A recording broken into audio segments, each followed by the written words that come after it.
The Healthy Talk Show. Stress र डिप्रेसनको so, युवा र वृद्धको सो, हेल्दी र अनहेल्दीको सो, रोग र उपचारको सो, यो हो कार्यक्रम the healthy talk show. All right, ladies and gentlemen, a very good evening, नमस्ते, शुभ सन्ध्या एन्ड सुस्वागतम द हेल्दी टक सोमा। यहाँ सम्पूर्णलाई फेरि पनि धेरै स्वागत छ द हेल्दी टक सोमा। डियर पिपल, नेपालको शहरी र ग्रामीण भेगमा समेत जनमानसमा विद्यमान स्वास्थ्य सचेतना अभावका कारण धेरैजनाले स्वास्थ्य नियमित परीक्षण गराइदिन। त्यस्तै सरसफाइमा समेत धेरैजनाको ध्यान पुर्याएको पाइँदैन, जसका कारण नेपालमा पनि विभिन्न रोगहरूबाट ग्रसित हुने गर्दछ, जसमध्ये निकै नै भयानक र खतरनाक रोग हो क्यान्सर। सचेतनाको अभाव, आर्थिक सामाजिक अवस्थाको कारण नियमित स्वास्थ्य परीक्षण गराइदिन, जसका कारण उपचारको प्राथमिकता कम र मृत्यु दर बढी हुने गर्दछ।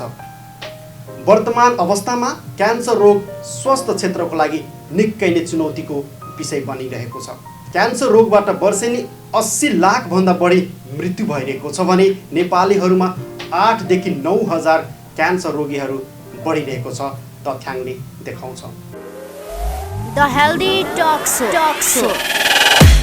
वेल लेडिज एन्ड जेन्टलम्यान, फेरि पनि स्वागत छ द हेल्दी टक सोमा। सन्चै हुनुहुन्छ तपाईँहरू? आशा छ, विश्वास तपाईँहरू सम्पूर्ण टोटल्ली हेल्दी हुनुहुन्छ र आजको यो विशेष एपिसोड द हेल्दी टक सोमा यहाँ सम्पूर्णलाई फेरि पनि स्वागत छ। आज हामी निकै नै एउटा चर्चित र भयानक खतरनाक रोगको बारेमा चर्चा परिचर्चा गर्न जाँदैछौँ। आज हाम्रो स्टुडियोमा, आज हाम्रो द हेल्दी टक सोमा पाउनु भएको छ, धेरै नै अलि टाढाबाट आउनु भएको छ। मौका छोपी हामीले आजको यो एपिसोड हजुरहरूको लागि स्पेसली लिएर आइपुगेका छौँ। आज हामीसँग हुनुहुन्छ हाम्रो स्टुडियोमा डाक्टर समीर शर्मा। उहाँ हुनुहुन्छ BP Koirala memorial cancer hospital Bharatpur चितवनबाट हुनुहुन्छ। आज हामीसँग हुनुहुन्छ यो कार्यक्रम द हेल्दी टक सोमा। अब ढिला नगरिकन उहाँले म स्वागत गर्ने अनुमति चाहे। डाक्टर साहब, धेरै स्वागत छ द हेल्दी टक सोमा। सन्चै हुनुहुन्छ? आराम हुनुहुन्छ? खुसी लाग्यो डाक्टर साहब, आज एकदमै म खुसी छु हजुरसँग कुराकानी गर्न पाउँदा। एउटा जुन मौका जुडाइदिनु भयो तपाईँले, त्यसको लागि धेरै धन्यवाद। डाक्टर साहब, हामी सुरुवातमै कुराकानी पहिला पनि कुराकानी गरिसकेका छौँ। क्यान्सर, आज तपाईँ क्यान्सर रोग विशेषज्ञ हुनुहुन्छ। सबभन्दा पहिला हामी जान्न चाहन्छौँ यो क्यान्सर रोग भनेको के हो, कसरी बुझ्न सकिन्छ डाक्टर साहब? क्यान्सर रोग भनेको तपाईँको आफ्नो शरीरमा, तपाईँको आफ्नो शरीरको कोषहरू नै तपाईँको शत्रु हुने हो। ओके।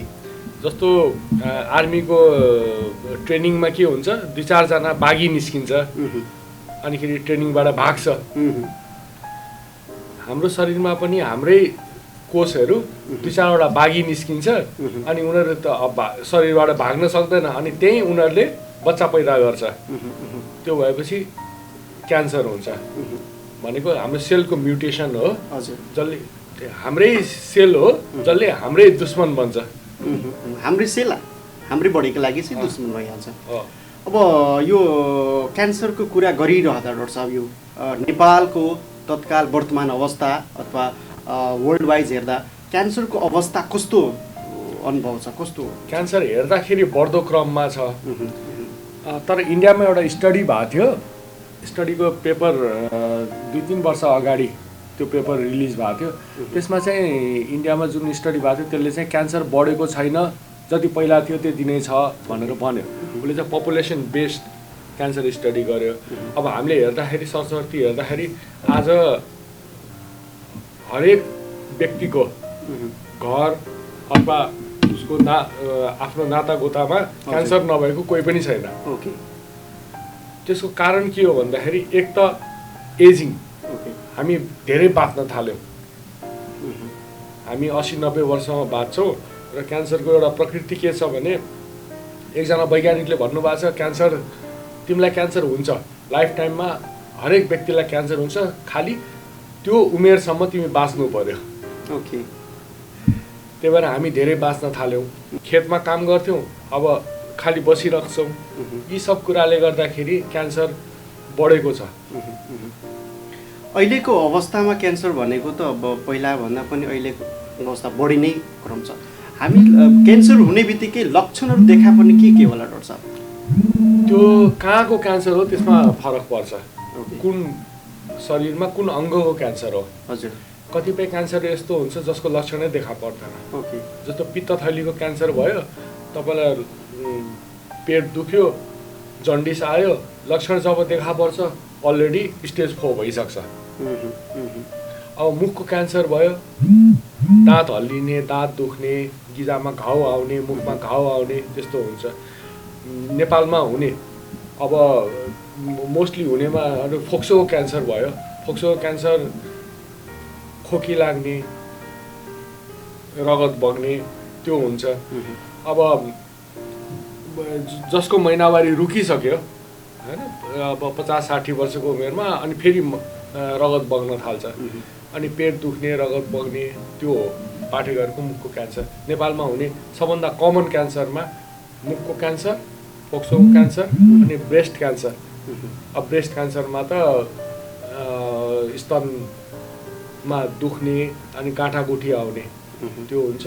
अनिखेरि त्यसपछि पाठेघरको मुखको क्यान्सर भएर आउने बिरामी जो पनि आउँछ स्टेज 3-4 मा आउँछ। धेरै जसो क्यान्सर रोग लेट स्टेजमा ठिक हुँदैन, नट क्योरेबल। अर्ली स्टेजमा बिरामी आउँदैन। किन?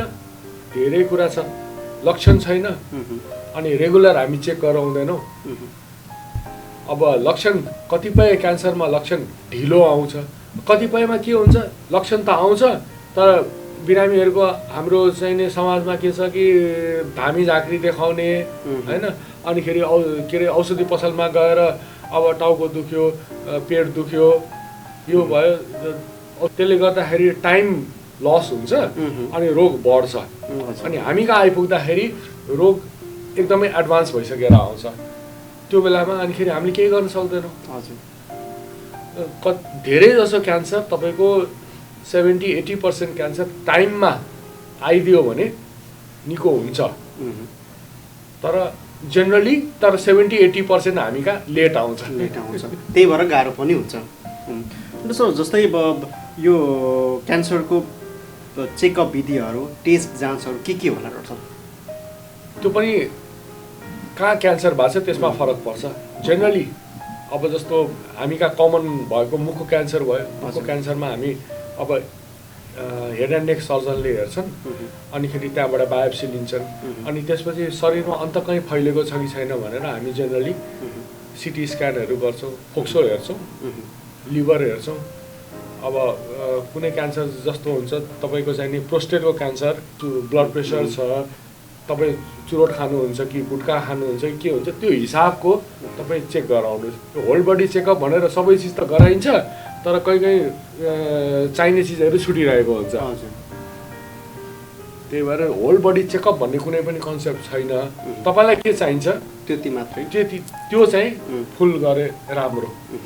रिजन के होला डाक्टर? यो क्यान्सरको रिजन के होला? क्यान्सर हुने कारण अघि मैले भने सेल म्युटेसन हुने। अब त्यो हुने कारण के भने ब्रोडली हेर्दाखेरि क्यान्सर हुने कारण अहिलेसम्म पत्तै लागेको छैन। सेल म्युटेसन किन हुन्छ त त्यो अहिलेसम्म पत्तै लागेको छैन। कतिपय क्यान्सर छ जस्तो ब्रेस्ट क्यान्सर भयो, स्तनको क्यान्सर, ओभरी क्यान्सर, पाठेघरको अण्डाशयको क्यान्सर, यिनीहरू भनेको वंशानुगत पनि हुन्छ। तपाईँलाई त्यो 50 वर्षमै भइहाल्छ त्यो। अर्को अब मेन रिजन भनेको के भन्दा इन्भाइरोमेन्टल फ्याक्टर्स। मेन रिजन भनेको इन्भाइरोमेन्टल फ्याक्टर्सले बढावा दिन्छ क्यान्सरलाई। जस्तो मैले अघि भने पेस्टिसाइडहरू, हाम्रो तरकारी, मासु भयो, ब्रोइलर कुखुरा भयो होइन, अनि दुध तपाईँ खानुहुन्छ गाई भैँसीलाई चाहिँ नि औषधि लगाएको छ, मासु खानुहुन्छ औषधि लगाएर बढाएको छ, तरकारी खानुहुन्छ पुरै औषधि छरेको छ अनिखेरि भोलिपल्ट ल्याएर बेचेको छ। यो पेस्टिसाइडहरू सबभन्दा ठुलो फ्याक्टर। अर्को भयो हाम्रो चाहिँ पोल्युसन, तपाईँको धुलो धुवा होइन, यो शरीरले त यो सबै कुरा खेप्नु पर्यो। यी कुराहरू अनि तपाईँको चाहिँ ब्याड ह्याबिट भन्ने चुरोटहरू, गुट्खाहरू यिनीहरू छ। अझै पनि कुराकानी गर्न बाँकी छ। यो उपचार विधि के होला, हामी कसरी क्यान्सरबाट जोगिन सकिन्छ, अथवा क्यान्सर महिला पुरुष कसलाई धेरै हुन्छ भन्ने कुरामा अझै पनि हामी चर्चा परिचर्चा गर्न बाँकी नै छ।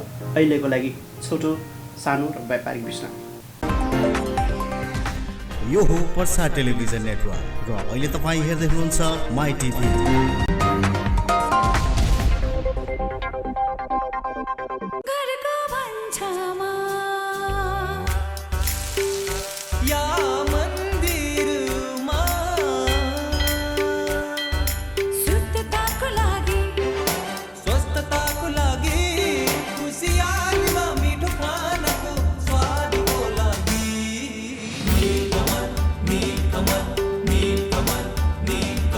कमल सोयाबिन ओइल तथा सासान ग्रुपका सर्वोत्कृष्ट उत्पादनहरू। प्रभु हस्पिटल सम्पूर्ण सुविधायुक्त शान्त तथा पारिवारिक वातावरणमा सञ्चालित सबै रोगको दक्ष चिकित्सकहरूको टिमद्वारा 24 घण्टा इमर्जेन्सी सेवा। अनुभवी प्राविधिकबाट डिजिटल एक्सरे, इसिजी, इको, इन्डोस्कोपीको सेवा। एडभान्स अपरेसन थिएटर, आधुनिक तरिकाको आइसियु र एनआइसियु। सुरक्षित र आरामदायी बेड भएको पोस्ट अप वार्ड, केमी र जेनरल वार्ड। बिरामीको लागि 24 घण्टा औषधि पसल र लिफ्टको व्यवस्थाका साथै फिजियोथेरापी र फुल बडी चेकअप। विशेष जानकारीको लागि प्रभु हस्पिटल, पाइनटङ्की, बेरिगन्ज, पर्सा। फोन 051 520 259 र 520 269। मम्मी भोक लाग्यो। मेरो परिवारको स्वास्थ्य अहिले ममा नै छ। मामु यो पनि। साँच्चै तिम्रो हातमा जादु छ। र मेरो हातमा दिव्य सोयाबिन तेल। अब त मेरो बच्चा बुढालाई सधैँ भोक लाग्छ, बाबा पाक्यो? किनकि हाम्रो घरमा हर परिकार पाक्ने गरेको छ दिव्य सोयाबिन तेलले नै। दिव्य सोयाबिन तेल अब हर घरमा मिठो बस्न छाउँछ।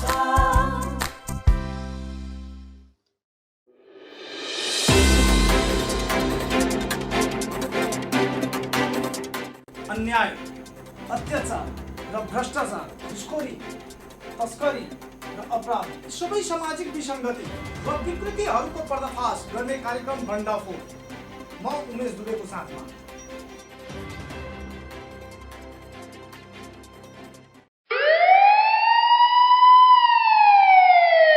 हाम्रो स्वास्थ्य हाम्रै हातमा,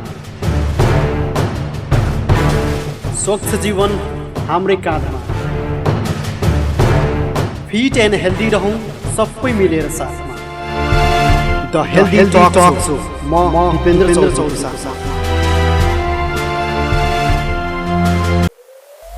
the healthy talk show. Well friend, after short commercial break फेरि पनि स्वागत छ द हेल्दी टक सो। यहाँ सम्पूर्ण द हेल्दी टक सो हेर्दै हुनुहुन्छ, साथमा दिपेन्द्र चौधरी छु। र आज हामीसँग हुनुहुन्छ विशेष क्यान्सरको बारेमा कुराकानी गरिदिनको लागि क्यान्सर रोग विशेषज्ञ डाक्टर समीर शर्मा। उहाँ भरतपुर चितवनबाट हुनुहुन्छ। सो फेरि पनि स्वागत छ डाक्टर साहब। Thank you. डाक्टर साहब, यो क्यान्सरको कुराकानी गरिरहँदा डाक्टर साहब, अब बाँच्ने उपायहरू धेरै होला, थुप्रै होला। हामीले डेली लाइफमा अब क्यान्सरलाई एकदमै निको छिटोभन्दा छिटो यसलाई गर्नको लागि, निमोन पार्नको लागि कसरी के गर्दा सजिलो हुन्छ डाक्टर साहब? उपाय हजुर निको पार्नको लागि सबभन्दा पहिला फर्स्ट सेकेन्ड स्टेजमा क्यान्सरको डायग्नोसिस हुनु पऱ्यो। त्यसको लागि रेगुलर चेकअप गर्नु पऱ्यो। अब तपाईँ रिस्क फ्याक्टरमा हुनुहुन्छ, जस्तो रिस्क फ्याक्टर भन्नाले तपाईँको एज बढी छ, ओके होइन? अब जस्तो तपाईँ 50-60 वर्षभन्दा माथिको हुनुहुन्छ, अनि अरू रिस्क फ्याक्टर तपाईँ चुरोट खानुहुन्छ, तपाईँ गुट्खा खानुहुन्छ, तपाईँ मदिरापानको धेरै सेवन गर्नुहुन्छ, अथवा तपाईँको चाहिने फ्यामिलीमा कसैलाई क्यान्सर छ, तपाईँ जेनेटिकली आफ्नो चाहिने परिवारमा 2-3 जनालाई क्यान्सर छ भने तपाईँले रेगुलर चेकअप गर्नु पऱ्यो। रेगुलर भन्नाले वर्षमा एकचोटि डक्टरलाई भेट्नुहोस्, तपाईँको के रिस्क फ्याक्टर छ त्यो हिसाबको चेकअप गर्नुहोस्। त्यो गरेपछि के हुन्छ, कहिलेकाहीँ अब मैले अघि भने पित्त थैलीको क्यान्सर जुन स्टेज 4 मा पत्ता लाग्छ, अब रेगुलर चेकअप गर्दाखेरि सिम्टम नभए पनि चेकअप गर्दाखेरि त्यो पत्ता लाग्न सक्छ नि त। त्यो भएपछि अर्ली स्टेजमा पत्ता लाग्यो भने त्यसको उपचार हुनसक्छ। अब लेट स्टेजमा लाग्यो भने त गाह्रै हुन्छ। यो बजारमा धेरै नै कस्मेटिक प्रडक्टहरू आइपुगेका छन्, होइन? युज हुँदा पनि धेरै नै युज भइरहेछ। यो कता कता यो युजले, कस्मेटिक प्रडक्टको युजले गर्दा पनि क्यान्सर हुँदो रहेछ अरे, कतिको सत्यता छ डक्टर? यस्तो अब डुप्लिकेट जुन आइरहेछ अब त्यसमा के केमिकल छ कसैलाई थाहा छैन। अब त हरेक दिन छालामा लगाउँदाखेरि त्यसले इरिटेसन हुन्छ। क्यान्सर कुनै पनि अङ्गमा जब रेगुलर इरिटेसन हुन्छ, जब त्यहाँ रेगुलरली चोट लाग्छ, जब रेगुलरली घाउ हुन्छ, घाउ निको हुँदैन, रेगुलर इरिटेसन भएपछि त्यहाँ सेल म्युटेसन भइदिन्छ। त्यही गर्दाखेरि अब कस्मेटिकमा पनि हुनसक्छ छालामा हरेक दिन त्यो कस्मेटिक लगाउँदाखेरि त्यो त अब जेन्युन त होइन, डुप्लिकेट हो। डुप्लिकेटमा अब के केमिकल छ कसैलाई पनि थाहा छैन, तपाईँलाई थाहा छैन, हामीलाई थाहा छ। त्यसले गर्दाखेरि हुनसक्छ, हुँदैन भनेर भन्न मिल्दैन। यो के प्रोडक्टमा पनि भर पर्छ, ब्रान्डेड अथवा अनब्रान्डेड के छ? ब्रान्डेडमा के छ, तपाईँलाई भयो भने उनीहरूको जिम्मेवारी हुन्छ। ओके, उनीहरूले सकेसम्म त्यस्तो गर्दैन। जस्तो केही वर्ष पहिला जोन्सन एन्ड जोन्सनलाई यो बेबी पाउडर जुन छ त्यसमा मुद्दा लागेको थियो। करोड मतलब डलरको चाहिँ मुद्दा लागेको थियो। त्यसमा चाहिँ नि कुनै केमिकल थियो जसले चाहिँ क्यान्सर गर्न सक्छ भनेर मुद्दा लागेको छ। त्यही भएर जेन्युन प्रोडक्ट भयो भने उनीहरू कसियस हुन्छ। किन भोलि चाहिँ कसैलाई केही भइहाल्यो, उसले मुद्दा हाल्यो भने हामीले बेहोर्नुपर्छ भन्ने हुन्छ। अब डुप्लिकेटमा त के हुन्छ, केही पनि हुँदैन। त्यही भएर अब लिपस्टिकलाई एक्चुअली लिपस्टिकलाई पनि लागेको थियो। हजुर हजुर, लिपस्टिकमा रातो लिपस्टिकमा सिलिकन हुन्छ भनेर ठुल्ठुलो कम्पनीलाई मुद्दा लागेको थियो। त्यही भएर अब त्यो त जेन्युन थियो, मुद्दा भयो, उनीहरूले त्यसमा सुधार गर्यो होला। अब डुप्लिकेटमा त कहाँ तपाईँले कसलाई ट्रेस गर्ने, कसलाई खोज्ने। एउटा यो महिला र पुरुषको कुरो जतिखेर आउँछ, क्यान्सर के कसलाई बढी हुन्छ होला, महिला अथवा पुरुष कसलाई बढी हुन्छ? नेपाल भनेको कुनै बेला महिला स्मोकरमा, चुरोट खाने व्यक्ति, महिला स्मोकरमा नेपाल वर्ल्डमै फर्स्ट भएको कन्ट्री हो। त्यही भएर नेपालको सिनारियो के छ भन्दाखेरि महिला पुरुषमा सबभन्दा बढी क्यान्सर छ। पुरुषमा मुखको क्यान्सर सबभन्दा बढी, त्यसपछि आउँछ तपाईँको चाहिने महिलाको स्तनको क्यान्सर र फोक्सोको क्यान्सर। विदेशमा हेर्नुभयो भने पुरुषमा फोक्सोको क्यान्सर बढी हुन्छ, तर नेपालमा के छ, महिला र पुरुषमा अलमोस्ट उस्तै छ फोक्सोको क्यान्सर। अनि त्यसपछि आउँछ तपाईँको चाहिने महिलामा चाहिँ पाठेघरको मुखको क्यान्सर। यो क्यान्सर त हुन त पुरै जुनसुकै पनि भयानकै हुन्छ, खतरनाकै हुन्छ, तर कुन अङ्गको, शरीरको कुन अङ्गको अति नै भयानक हुन्छ कि जुन त्यसलाई ठिक पार्न अलिक एकदमै नै गाह्रो हुन्छ? एएमएल भन्छ, जुन एक्युट ब्लड क्यान्सर छ, एएमएल, त्यो चाहिँ निको पार्न अलि गाह्रै हुन्छ। अनि समय पनि एकदम लामो लाग्ने, स्पेसली चाहिँ ब्लड क्यान्सरमा। त्यो पनि एक्युट र क्रोनिकमा त्यसको धेरै क्लासिफिकेसन छ। ब्रोडली गर्दाखेरि एक्युट र क्रोनिक हुन्छ। एक्युटमा चाहिँ समय पनि धेरै लाग्छ, औषधि पनि धेरै लामो चलाउनुपर्छ। औषधिले फेरि रगतहरू कम हुने, रगत चढाउनु पर्ने, इन्फेक्सन हुने, एन्टिबायोटिकहरू चाहिने, खर्च धेरै लाग्ने र निको हुने चान्सेस पनि कम हुने। र फेरि कस्तो भने जति कम उमेर छ त्यति निको हुने चान्स बढ्छ, जति उमेर बढेको छ त्यति नै निको हुने चान्स कम हुन्छ। अब क्यान्सरको कुरा गरिरहँदा डाक्टर साहब, अब यहाँले पहिला पनि भनिहाल्नुभयो कि क्यान्सर निको गर्न सकिन्छ, तर नेपालको परिवेश हेर्दा, नेपालको अवस्था हेर्दा पूर्ण रूपले यस क्यान्सरलाई ठिक पार्न सकिन्छ कि सकिँदैन? कस्तो अवस्था के छ?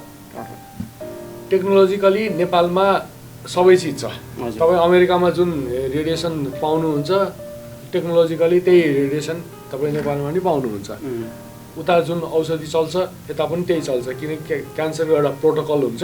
तपाईँ संसारमा जहाँ जानुहोस् त्यही नै औषधि चल्छ, खालि औषधि कहाँ बनेको भन्ने मात्रै कुरा हो।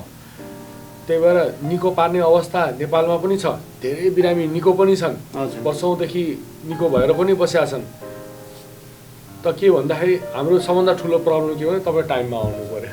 अच्छा, ओके।